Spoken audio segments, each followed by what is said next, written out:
Okay guys, in our last couple of videos we've been looking at matrix operations, and specifically the two operations we've been focusing on are kind of together here, addition and subtraction, as well as scalar multiplication, which are in and of themselves very easy operations to carry out. Now when we look at this video, we're going to be discovering and working with the third operation, which is matrix multiplication. And this is a type of operation that is a little bit more involved than just addition, subtraction, or scalar multiplication. So we're going to go through a very technical definition, but then we're going to go through a kind of a conversational definition where we just kind of talk about common sense-wise, what is it that we're doing in order to find our matrix product here. And so in terms of matrix operations, addition, subtraction, scalar multiplication, but our third operation is matrix multiplication, which is different from scalar multiplication. So let's take a look first at our very technical definition, and then we'll get into kind of examples that show, well, this is really what we're doing. So the definition of matrix multiplication is as follows. We say if A, which is this matrix here full of little a's, if A is an m by n matrix, and B, which is full of all these little b's, is an n by p matrix, then we say the product AB is an m by p matrix, and we'll call that new matrix C. And so what I want to do here is I actually want to rewrite this statement right here. And so just to be clear, why I want to do this is because I want to put the dimensions or the orders down on these. So we say that A, given as this definition here is giving it, is an m by n matrix. And B, as it's been given to us here, is this n by p matrix here. When we say that when we take A m by n times B n by p here, we get a new matrix C, and they're saying that C is an m by p matrix. And so I realized that I didn't write these very large, but the things we want to point out here are these. In order for matrix multiplication to work, okay, it says we must always remember that matrix multiplication is defined as a row by column operation. And it's important to note that in order for matrix multiplication to be defined, we must satisfy the following stipulations. So I'm just going to point these out now because I want to kind of highlight some of the facts up here. But it says, number one, the number of columns in the first matrix has to be equal to the number of rows in the second matrix. So when we say, well, the order here, what do these tell us here? They always tell us rows and then columns. We're saying that the number of columns here in the first matrix, which for a matrix A is n, has n columns, it has to be the same as the number of rows in the second matrix. And so as we're looking at this up here, we see that these inner dimensions, when we write these side by side, they kind of match here. And so this second bullet point, I say, when the dimensions are written side by side, the inner dimensions must match. And so what we're going to write up here basically is kind of a paraphrase version of this, but we'll write it right next to this right here. You notice that when you write these side by side, A times B, it says m by n times n by p. These two inner dimensions here have to match. And so let's go ahead and type that out here. It says, in order, get some of my stuff out of the way here. In order for matrix multiplication to be defined, the inner dimensions must match. Okay. So this is a pretty important fact. Now this leads us actually to another fact, and what I want to point out here is this. What you notice is we got this matrix here that I was calling C, but according to our definition, C is an m by p matrix. And so what can we say about the order of the result here? Well, what I want you to notice about m and p are these being the outer two dimensions right here when we multiply. So we say the order of the product you will get will have the outer dimensions of the original matrices. Trying to keep it out of the way here. So I kind of feel like I want to rewrite this again here just to be very, very clear. And so make sure that you get this down on your paper. We say that when you multiply two matrices, the inner dimensions have to match, and the product that we get is what we get from the outer dimensions. So what I really wanted to be clear on is A, B, we get a new matrix C here. We say that this is m by n, n by p, so we get an m by p. And so the things we wanted to point out were only defined if the inner dimensions match. Okay, so inner dimensions match. Okay, and then maybe what I'll do is I'll switch over to like I don't know, how about a green here? But we would say that these two values right here are the outer dimensions that we had on the original. So we would say that the product has outer dimensions. Product has outer dimensions. Okay.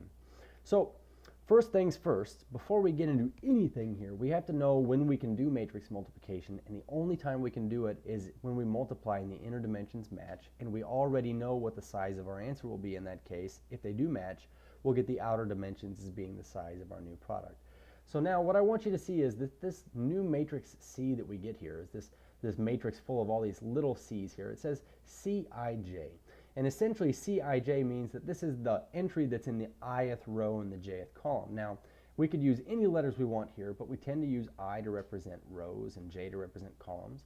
But one thing is for sure, we say that Cij, okay, is equal to this big mess of multiplication and addition and multiplication and addition and multiplication and addition. But what I want you to do is look down here. And so what I want you to see is this. We said that A, this is our matrix A right here, okay? And we said that it was an M by N matrix. So to point some things out to you, you'll notice that all of the entries in the last row here, they're A sub M1, A sub M2, A sub M3. Basically, these are all in the mth row, and then all of these entries A in the last column here, A1N, A2N, A3N, they may be in different rows, but they all have the same column here, and they're all in the nth column. So we say that our last entry here would be in the mth row and nth column if this is an M by N matrix. So we have this A matrix here. Here's our B matrix that is an N by P, so you can see that it has N rows and P columns. And we get this new matrix C full of all these little C's here, and we say C is an M by P, but you'll see that it has exactly M rows and P columns. And what's pointed out to us here is this. They say in order to get this arbitrary entry right here, notice that it is in the ith row and the jth column.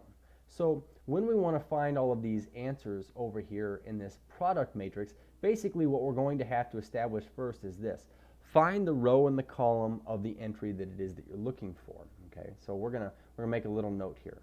We are going to, 1, determine the row and column of the entry you are looking for.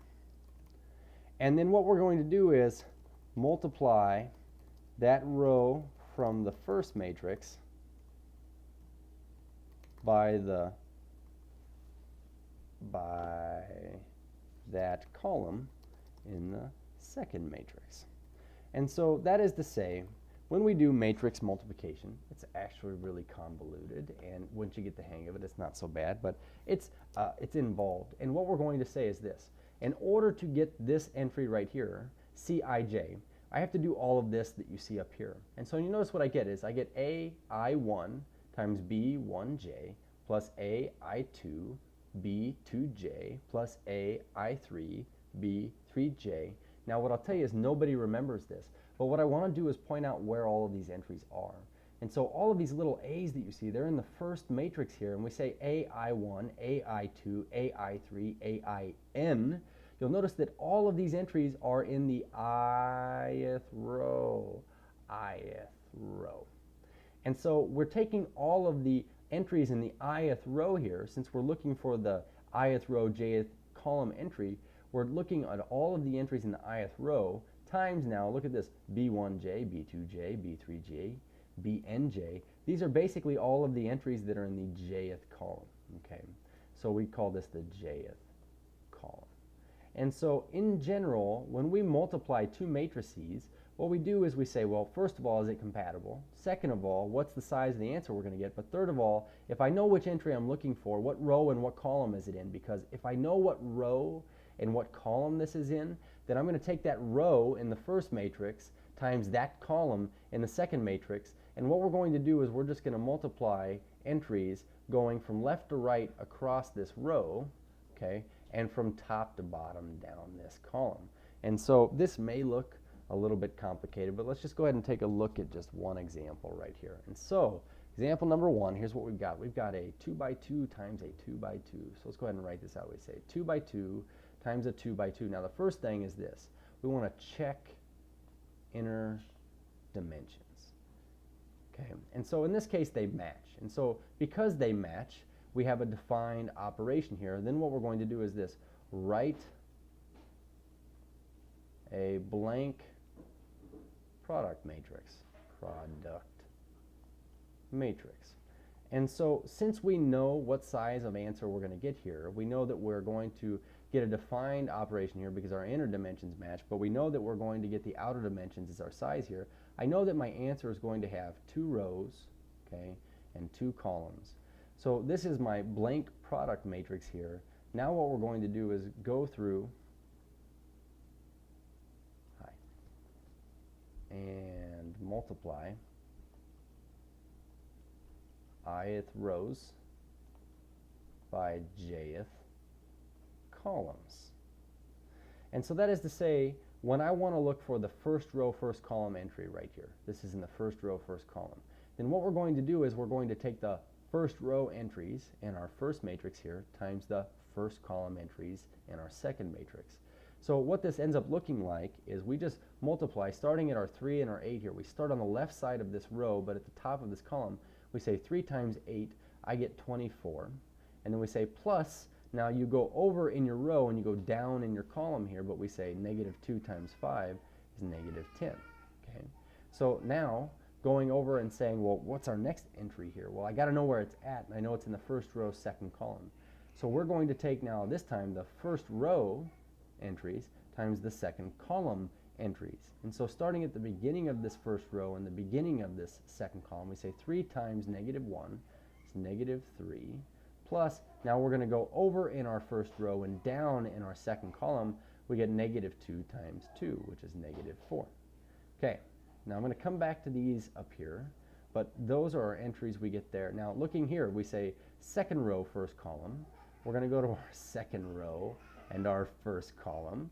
So starting at the beginning of our second row and the top of our first column, we say 1 times 8 is 8, plus, now we're going to go over in our second row, we're going to go down in our first column, so we say over and down 4 times 5 is 20. And then last but not least, we say this is in the second row, second column. So we're going to determine the row and column, well, second row, second column. So let's take our second row entries here times our second column entries over here. So again, we start at the beginning of the row and the top of the column.